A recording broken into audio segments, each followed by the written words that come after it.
She is the daughter of one of the world's most influential preachers. However, Sarah Jakes Roberts broke down in tears when the scandal over Bishop T.D. Jakes erupted. She's finally coming out after months of silence and conjecture. Furthermore, it is heartbreaking what she discloses about her father, the church, and the suffering that goes on behind the pulpit. What she just stated is shocking the religious community to its core, and you won't believe it. You don't only have influence when your last name is Jakes, you bear pressure, reputation, and expectations. That burden has been with Sarah Jakes Roberts since birth. She is the daughter of the legendary Bishop T.D. Jakes. Through her ministry, Women Evolve, she leads with grace and is a well-known author, speaker, and advocate for women worldwide. But lately, everyone has been focusing on her silence rather than her sermons. Many people questioned, where is Sarah? Why hasn't she spoken out? Is she distancing herself or protecting something deeper? When accusations, critiques, and scandal around Bishop T.D. Jakes. Fortunately, the hush has now been broken. In a recent podcast interview and a series of heartfelt social media posts, Sarah Jakes Roberts talked about the suffering, bewilderment, and spiritual wrestling that have been going on behind the scenes in addition to her father's problems. Her revelations left followers wondering what had transpired behind closed doors, fans in tears, and critics in disbelief. We're going to unpack everything in this video. What is at the heart of the Bishop Jakes controversy? How Sarah Jakes Roberts reacted both privately and publicly, and why this event is altering the way that the Black church views leadership, faith, and family. This is when it gets real, so stay put. Bishop T.D. Jakes has been one of the most well-known and respected individuals in American Christianity for more than 40 years. His influence goes well beyond the pulpit. He has written best-selling books, produced Hollywood movies, and founded the Potter's House in Dallas. However, high visibility is accompanied by severe scrutiny, which recently became intense. First, there were financial inquiries. Concerns regarding the usage of the church's wealth were voiced by longtime detractors and former members. Social media posts raised concerns about whether donations were going toward upscale lifestyles or back into the community. Bishop Jakes then appeared to make remarks that many saw as politically tinged and possibly even manipulative toward his flock in a video that went viral. The internet went crazy after that clip appeared on sites like YouTube and TikTok X, which was once Twitter. However, it didn't end there. Documents and emails purportedly related to poor management and domineering conduct inside Potter's House leadership were made public by an ex-employee who chose to remain anonymous. Even though independent sources haven't confirmed these documents, they have gone viral and raised grave worries regarding spiritual abuse and internal operations. Allegations included accusations that Sarah Jakes Roberts herself was drawn into internal power battles inside the church, that staff members were punished for asking concerns, and that pressure to maintain appearances over authenticity was present. All of a sudden, the Jakes family was being criticized for more than simply their spiritual leadership. As a brand, they were being criticized. Several followers found this to be terrible. For many Black believers, Bishop Jakes had been a father figure. Millions of people have been brought out of emotional and mental darkness by his teachings on empowerment, business, and healing. It was inconceivable to even entertain the possibility that these accusations might be true. However, Sarah remained silent during the online uproar over Bishop Jakes. She didn't share anything. It wasn't anything she preached. She never defended nor denounced her father. Furthermore, that quiet simply encouraged conjecture. Was she injured?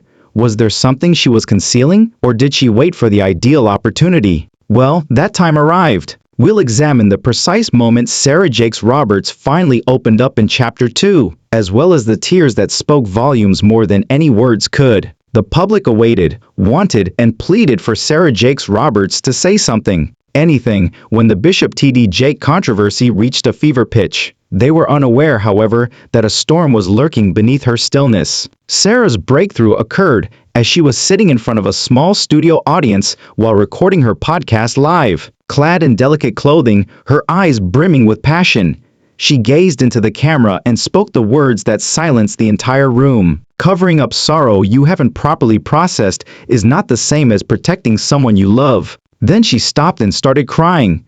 There was no press release. It wasn't a fancy reel on Instagram. This was unadulterated, human, and raw. For the first time, Sarah admitted that the discussions about her father had had a profound impact on her, and that she had opted for silence because, as she put it, she was attempting to survive it. The room erupted in applause, not because she provided answers, but because she was honest. She continued, "People think just because we're leaders, we're exempt from being broken. But I had to sit in my own pain because the little girl in me wasn't ready to speak. I wasn't ready to face what people were saying about my dad, about my family, about me." Sarah acknowledged that the previous several months had put her to the test in unexpected ways. She talked about how she found it difficult to strike a balance between her father's loyalty and the mounting demand to react in public. "It's difficult when your hero is human. And it's even more difficult when the world is waiting to crucify him before they hear the whole truth," she once remarked. It wasn't just the emotion that made the moment so potent, it was the clarity. Sarah wasn't making a defense or denying anything. She was making a complicated confession. The conflict of simultaneously being a human being, a leader, a daughter, and a public figure. She discussed the late-night phone conversations she had with her father. They both prayed, wept, and sought to comprehend God's work. She disclosed that some of their family's discussions were painful, challenging, and essential. This was more than just a vulnerable moment. For those who watched, it marked a turning moment in their lives. For the first time, they recognized Sarah as a daughter in agony, rather than merely as a preacher or influential figure. She didn't cry out of weakness, particularly in a society where leaders are frequently viewed as untouchable. They were revolutionary. Even if she didn't provide everyone with all the information they were looking for, what she did provide was more impactful than any headline. Grace encased in truth. Here's the twist though. Sarah's emotional disclosure caused a whole new round of criticism once the show aired. She talked too much, according to some, and too little, according to others. Following Sarah Jakes Roberts' moving podcast appearance, the video quickly went viral, being clipped, shared, and analyzed on various platforms. Instagram Reels showed her confessing with tears in her eyes. Within hours, YouTube reactors started posting their interpretations of the TikTok discussion, which was rife with interpretation. The responses were mixed, as was to be expected. The response actually demonstrated how splintered the religious community had grown as a result of this dispute. Her devoted followers, who viewed her vulnerability as a daring display of spiritual maturity, were on one side. They praised her integrity, her self-control, and her refusal to share private information in order to win over the public. Pastors like Dr. Darius Daniels and Dr. Anita Phillips, as well as gospel artists like Jonathan McReynolds, reposted the video in support, reminding followers that leaders also experience pain. Comments like these read, "This is what real leadership looks like. She didn't defend or deny. She gave us her truth, and that's enough." On the one hand, it quickly became ugly as critics accused Sarah of deflecting, of using emotional appeal to divert attention from the real questions, and that she was hiding behind soft language to avoid accountability. There was an outpouring of empathy from women, especially in ministry, who saw their own silent struggles reflected in Sarah's tearful moment. Even worse, some started looking into her past. Some openly questioned her spiritual integrity, claiming she was more concerned with preserving her father's reputation than standing up for the truth. One well-known Christian YouTuber even claimed Sarah cried, but she didn't explain. Where's the transparency? Where's the repentance? The church deserves better. It was more than just criticism, it was character assassination. Sarah remained silent for more than a week following her podcast, not responding to the criticism with any tweets, statements, or corrections. They brought up her teen pregnancy, her divorce, and attempted to use her past traumas as evidence that she was never a good leader. The twist is that she focused inward during this period, holding private prayer calls with her Woman Evolve team, limiting her public appearances, and even delaying an upcoming speaking engagement to, as one source stated, grieve privately before speaking publicly again. This time, however, her silence seemed purposeful rather than fearful, and she allowed the storm to pass. She was not broken by the criticism, rather, it strengthened her. Within days of the criticism, Woman Evolve's YouTube views tripled, and women from all over the world started sharing their own stories of feeling ignored in church settings, defending flawed family members,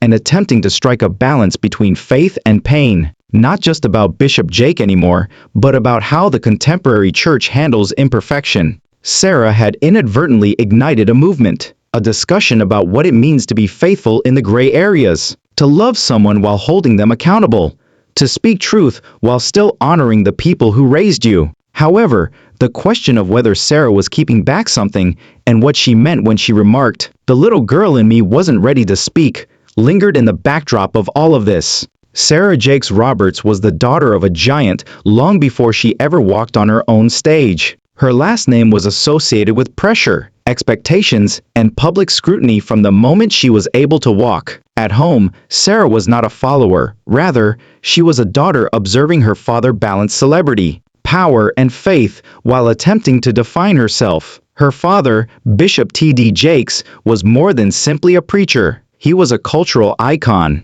a man who packed arenas, and a spiritual father to millions. At the age of 13, Sarah became pregnant, one of the most well-publicized events in her family's history. Christian tabloids carried the story, pulpits nationwide whispered, people judged, some offered prayers, but many offered shame. From the beginning, her life became a case study of how visibility without privacy becomes a breeding ground for pain. Pregnancy is a private matter for most teenagers, but for Sarah, it was a scandal connected to the Jakes legacy, and the shame continued for years after the baby was born, testing her self-worth, haunting her relationships, and shadowing her ministry. Sarah has previously talked about how she felt like the family let down in sermons and interviews.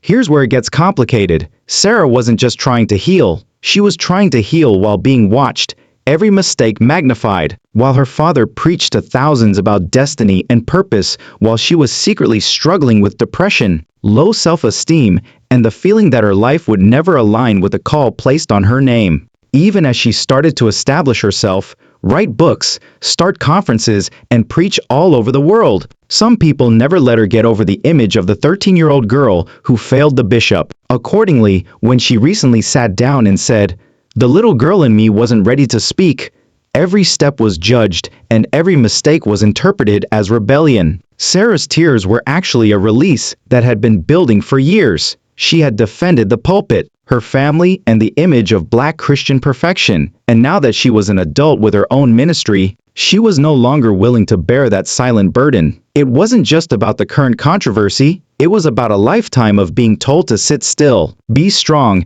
and protect the pulpit even if it hurt. Even so, she never betrayed her father, revealed personal information, made accusations, or lost her temper. Instead, she exemplified a healing style that is uncommon in public ministry: accountability with love, truth with grace, and suffering without retaliation. However, this raises a much more significant issue that the church has yet to fully address. In a world where public image frequently takes precedence over private healing, Sarah Jakes Roberts made a different decision. What happens to preachers' children when the platform turns into a prison? When your parents' calling turns into your trauma? When the pressure to preserve your family's legacy costs you your peace? And more importantly, what happens when you finally say enough? The controversy surrounding Bishop T.D. Jake may have sparked the conversation, but Sarah Jakes Roberts' response turned it into something more profound. This wasn't about scandal, rather, she let the tears speak, not just for herself,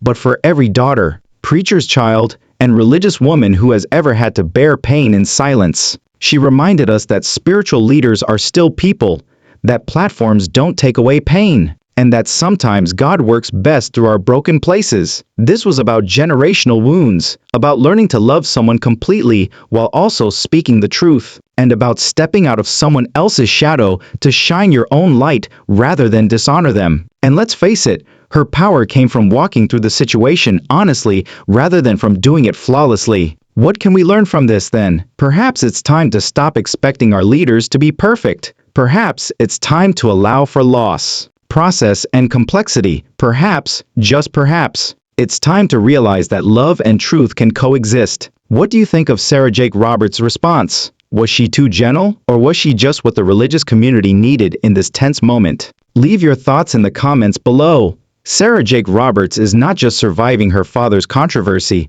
but rising through it and guiding us into a new kind of church, one where healing is holy and tears are prophetic. Subscribe to Classic Stars channel for more honest, unvarnished, and illuminating stories about faith, scandal, and the people behind the platforms. If this story touched you, or if it caused you to think about your own family, your faith, or your healing process, please like this video. We want to hear from real voices, not just headlines. Additionally, remember to share this video because it will help someone who is still dealing with silent suffering.